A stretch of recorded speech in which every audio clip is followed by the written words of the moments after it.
My sister thought she could ruin every relationship I had, but she didn't see what I was planning next. My cousin had this toxic little hobby. Every time I started dating someone, she just couldn't resist trying to take them away from me. The first time it happened, I brushed it off. I was young, and I thought maybe the guy just wasn't that into me. But then it happened again, and again. By the third time, I finally saw the pattern. It wasn't about the guys. It was about me. She got some twisted satisfaction from stealing them and proving she could. What made it worse?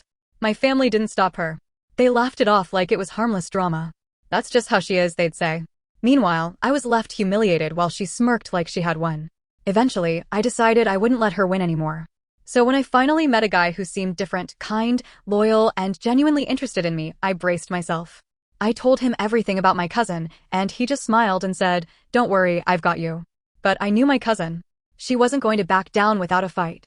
Sure enough, she started her usual games. Late-night texts, fake emergencies to get his attention, casually brushing against him at family events, even pretending she needed help with schoolwork just so he'd come over. And every time, he told me. Every single attempt, he shut down.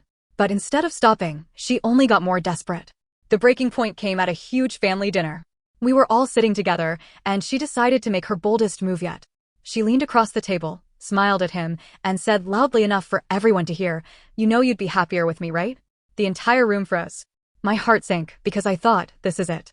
She's embarrassed me in front of everyone again. But then he turned, looked her dead in the eye and said, "No, I don't want you. I want her." And then he pointed straight at me. The silence was deafening. My cousin's face went red, and she stormed out of the room. For the first time ever, she lost.